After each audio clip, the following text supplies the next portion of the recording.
I'm Emily Hawthorne, a Middle East and North Africa analyst at Stratfor, and this podcast is brought to you by Stratfor Worldview, our premier digital publication for objective geopolitical intelligence and analyses. Individual, team, and enterprise memberships are available at worldview.stratfor.com/subscribe.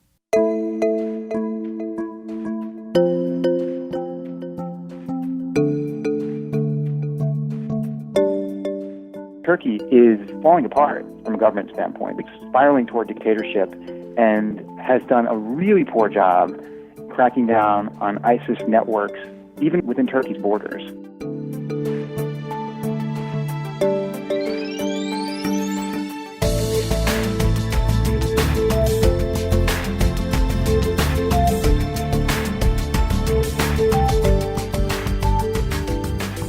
Welcome to the Stratfor Pen and Sword podcast. I'm Fred Burton. I'm here today with Mike Giglio, who has written Shatter the Nations, ISIS and the War for the Caliphate. Mike, welcome to the Stratfor Pen and Sword podcast. Thank you for having me. Mike, in looking at your story, what was the most difficult part of putting this book together? For me, it was the reporting, really. I really tried to focus on getting access to ISIS members as they lived and worked, and also to the Iraqi and Kurdish forces who were fighting them as close as I could get to the actual battles themselves. So embedding attacking convoys that were pushing into ISIS territory much of the time. And to secure that kind of access, took a lot of effort and a lot of work. And so it was really just an exhaustive process of reporting it really over more than 5 years. And I see, Mike, clearly, I know being a former agent, you're involved in very dangerous work here as a war correspondent. It was. It always felt worth it. I had a real sense of mission with this war in particular, because it seemed to me that more than ever, Americans were considering themselves at war, but at the same time, very detached from it. And I think that's very alarming for us as a country. And so I really wanted to bring home the story of who was this enemy that we were fighting on the one hand, and really get to know them as people and not just sort of robotic enemies, which they're not. And then who are the soldiers, which mostly are local soldiers, who are sacrificing in this war, and why should Americans feel responsible for that? The why behind this, Mike, to me is very powerful. Explain a little bit as to why you wanted to do this. I came of age during the Iraq War. I was a senior in high school when the Twin Towers fell, and I'm from Long Island, so my high school is about 20 miles from the World Trade Center. And I remember sitting in third period, and one by one, students whose parents had worked in the World Trade Center were called down to the principal office and being sent home early. But from there, my life sort of just went on as planned. I went to college, and I paid really just passing attention to the Afghanistan war and the Iraq war that followed. And as I put it in the book, to me, and I think like to many Americans, the war was just a baseball game muted on a screen above a bar, where I was paying passing attention and I was rooting for the home team, and I really thought that was all my country asked of me. And as I got older, and as I sort of started grappling with what actually happened in Iraq and Afghanistan, and the degree to which Americans being detached from the political process and detached from foreign policy and detached from their own military played into those problems, I really started grappling with the guilt there. And that drove me to go overseas and become a war correspondent. And I was on this mission just to sort of get as close to U.S. engagements as I could. And because of the nature of this war, like I mentioned earlier, I really felt that the message from the American government to Americans was, you are at war with ISIS, yet you're not really responsible for this war because locals are mostly carrying it out. We don't talk about civilian casualties. And I felt like that was really destructive. And so that really was kind of the driving force of my work, was to say, no, we are connected to these places, and we need to grapple with what our military is doing, and whether it's, in this case, mostly airstrikes, and what local forces are doing on our behalf to fully understand our role in this war and what our responsibilities for it are.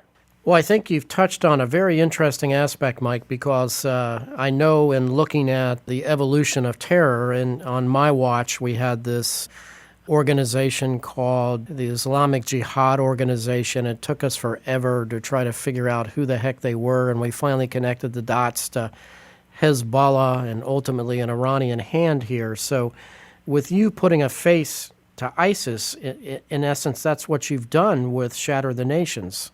That's what I tried to do, and I think if we can recognize the humanity even in our worst enemies, even in a group like ISIS and members of a group like ISIS, it doesn't excuse at all what they did, but it does help us understand why they did it. And also, I think glimpsing the humanity in an ISIS member actually makes them more frightening in a way, because it makes us confront a much more difficult reality, which is that someone can be living a relatively normal life like we are, and through a series of circumstances find themselves drawn down this path to committing these sort of really evil acts.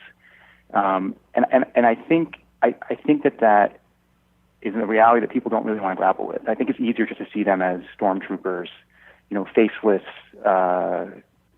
robotic villains who just sort of march forward without really thinking through what they're doing. And that's not the case at all.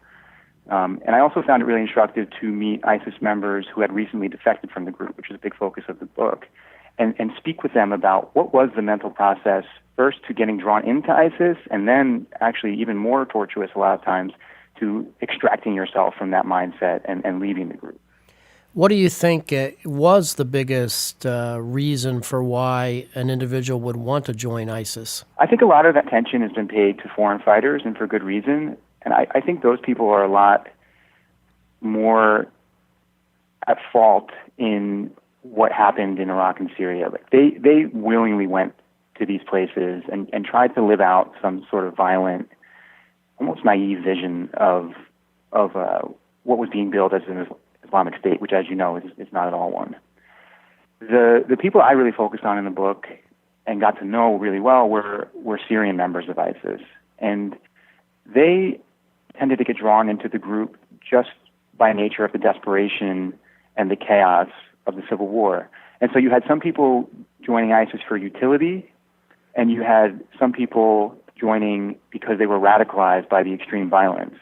And I really do think it's necessary to understand this aspect of ISIS, why Iraqis and Syrians would join it, in addition to the foreigners who came flocking to Iraq and Syria to really get a full picture of the group. When you look at an organization like ISIS, where do you see their future?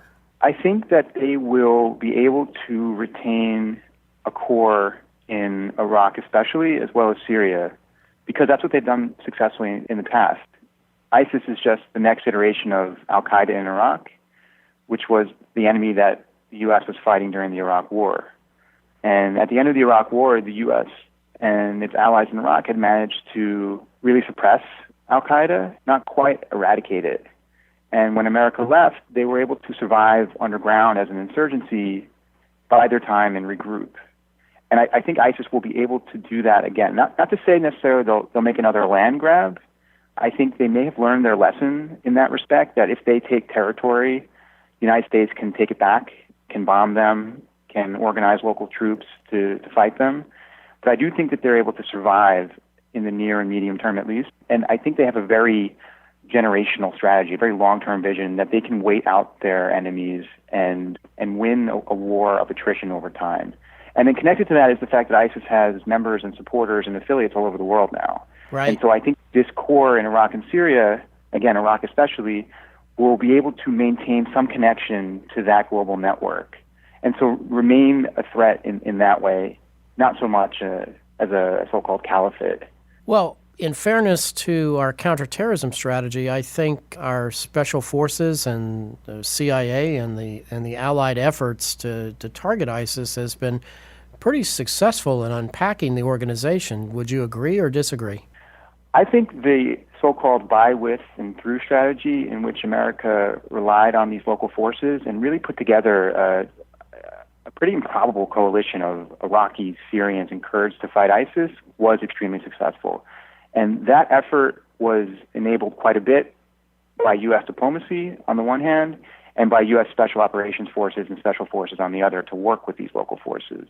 And the book really explains that strategy and why I think it was so unique and successful, and perhaps even put forward a vision for the way America can engage militarily in the future in the region. But I do want to emphasize that the overall struggle against ISIS is not necessarily in the hands of intelligence and special operations. It's in the hands of the U.S. government and the top-level strategy. And I think as a country, we have this tendency to do all the bombing, do all the fighting, and then not win the peace.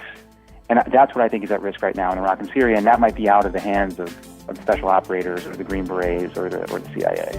Mike, hold that thought. We'll be right back. We'll get back to our conversations in just a minute, but I wanted to talk to you first about Stratfor Worldview. When people ask me what we do here at Stratfor, I always try to say that we make sense of the world. Look, I've been here now going on almost 20 years, and I've had lots of opportunities to go elsewhere. I've been lucky enough to have cobbled together a few books, but I can say this, that when I sit around the analyst table every morning and watch some of our analysis being put together, I think people would be surprised. And I think that for those of you who really want to see why the world works the way it does, without the bias, without the spin, without the inside the beltway kind of takeaways, I would encourage you to take a look at what we do. Let me make you a special offer. Go to stratfor.com/Fred Burton and take a look at what we do every day. I don't think you'll be disappointed. So what you're saying is that the policymakers or the strategy at the highest levels of the U.S. government, which would probably come from either the Oval Office or the National Security Council, one or the other, that they're the ones that are going to be calling the shot as we go forth on ISIS, correct? That's right. Obviously, we all are aware of the problems with Trump's very hasty withdrawal order and the chaos that that has caused in Syria recently. But just to give a different example of what I mean by U.S. policy not being adequate, the focus from the top levels of the U.S. government not being adequate, I saw a report last week from Mosul that more than 2 years after the Iraqi government declared victory over ISIS, they are still pulling bodies from the rubble of U.S. strikes. If America was really concerned about stabilizing Iraq and rebuilding to the point where the Iraqi government could maintain effective control over the areas that ISIS had taken, and the security forces could really keep a lasting peace, would that be happening? I mean, to me, it's just unconscionable. And I think that really shows the lack of focus on the post-war part of this in a really grim level. Yeah, when you think about it in that context, I don't disagree with you. Having said that, when you look at an organization, I think most Americans that are not as well-versed as you are about this would pretty much say, well, isn't it the CIA's or the Special Forces' job to hunt down ISIS and neutralize them so we can't have another 9/11 happening on U.S. soil? I think to put that much of a burden on our intelligence services and special forces is not responsible. So it is their job to track down terrorist networks, and they do that job. But I do think the U.S. government writ large is responsible for making the environment as amenable to success as possible, and leaving destruction and unrest in these places where ISIS was so strong just really makes the job tougher and perhaps unmanageable in the long term. And I would just say, too, the protagonists of the book are the Iraqi and Kurdish commando units that were stood up by the Green Berets and the Delta Force and other special operators who have fought alongside U.S. Special Operations Forces and are really the tip of the spear for the Buy With and Through campaign, for the war against ISIS, and the most important element. And these are the forces that needed to conduct the bulk, I would say, of those missions that you described, that you're saying the CIA and U.S. military should be doing, of rooting out ISIS networks. The idea was that these counterterrorism units, some of which have been working with the U.S. for more than a decade, right, should really shoulder the brunt of that. And what has happened in the war, and why I say ISIS considers it a war of attrition, these forces took just amazing amounts of casualties. I really spent most of my time in Mosul, for example, with a battalion called the Iraqi Counterterrorism Force, which is the most elite unit of soldiers in Iraq, and we're the tip of the spear into Mosul and Anbar and other places that were taken back from ISIS. By the time they got into eastern Mosul and secured that part of the city, which was the first part of that battle, I remember calling back to a source in Congress who had served in the U.S. military and was tracking the battle and talking with him about the casualties this unit was taking. And he told me that they had taken so many casualties already that if they were a U.S. unit, they would have been considered combat ineffective and pulled from the front lines months prior. And so that's the state that these units have been left in. And for me, as I understood the battle in Mosul and in Raqqa, ISIS understood relatively early on it was going to keep these cities. It was one day going to lose them. What it wanted to do was make these battles as deadly as possible for especially these counterterrorism units and soldiers who fought on the U.S. side with an eye to this long-term strategy of survival. And that, to me, was always the suspense of the war and what I try to get across in the book. Mike, when you look at an organization like ISIS that has the ability to operate elsewhere, if you had to set back and had a crystal ball and forecast, where would be the likely venues for ISIS to pop up around the globe and perhaps carry out some sort of terrorist attack? For me, because my focus has been so much centered on Turkey, Iraq, and Syria, I was based for 5 years in Istanbul covering this conflict and did most of my work either in southern Turkey on the border with Syria or in Iraq. I really want to stress that these places are still the most likely places for ISIS to remain strong. The Iraqi government is teetering right now. There are protests shaking the country. It's responding violently. That sort of instability is really problematic if you think about an ISIS resurgence. What's being left behind in Syria, where various countries, Turkey, Russia, Syria, are taking more and more control. Each of these countries has a really checkered past when it comes to fighting ISIS. Really, it's never been their priority. That is really alarming to me. And then, like I said, Turkey is falling apart from a government standpoint. It's spiraling toward dictatorship and has done a really poor job in cracking down on ISIS networks, even within Turkey's borders. That provides the gateway for ISIS to the rest of the world, and it has for years. And I see really no indication that Turkey has been successful at stopping this. And so I think where the problem has been in the past is where the main problem will continue to be in the near term. Do you look at that and you're painting a fairly bleak picture there, when you look at this challenge, is this a 10-year, 20-year challenge for the United States, or is there even a way to predict this? I just want to say I understand that it's bleak what I'm saying. I do think I should then acknowledge that it is a success that ISIS no longer holds territory and can claim to be a caliphate, and that Baghdadi is dead, and that was the caliph, as he declared himself. This is a major success. So I think what's important is to recognize that this is a success and to feel like actually a good U.S. strategy can bring good results, and to then acknowledge what these problems are that I've laid out. And I think I should only really talk about the near term. I don't know how confident I am in my own ability to see past that, but I do think in the near term, these places remain a problem, and where U.S. policy should focus is on remembering that it has had success in the past when it really put the effort into its strategy and to trying to address the problems that I laid out. I do think the U.S. is capable of addressing them. I just don't think it's making the effort right now. That's very interesting. And as you and I know, that we have a presidential election looming, and I've lived through administration changes, both Republican and Democratic, when I was in the government. This kind of strategy could shift very quickly if you have a new NSC in the office, new president in the Oval Office, and so forth. And where does that leave units like the Iraqi CT forces? It's really an open question to me what a new government would do in Iraq and Syria, and also what the Trump administration will do in Iraq and Syria. I think even within the time that Trump has been in office, the strategy has been adrift in these places. And I agree with you that the lack of consistency in U.S. foreign policy, and also the fact that even foreign policy has somehow become a partisan issue in an extreme way, is really problematic in trying to address what are longer-term problems in the Middle East and elsewhere. Yeah, without a doubt. And this is a challenge that has faced our nation for many, many years. Mike, what's on the horizon for you? I live now in Washington, D.C., and I just started this new job at The Atlantic, and I have a completely new beat, which is intelligence.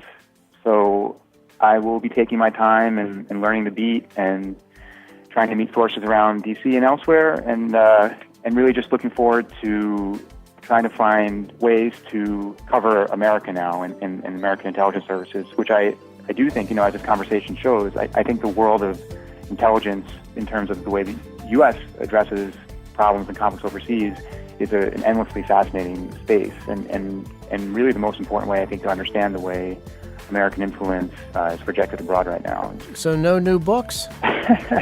After all the effort to turn this one out, I'm trying to enjoy just being a reporter again for a while. I understand. Well, thank you, Mike Giglio, for being on the Stratfor Pen and Sword podcast. And for our listeners, please pick up a copy of Shatter the Nations, ISIS and the War for the Caliphate.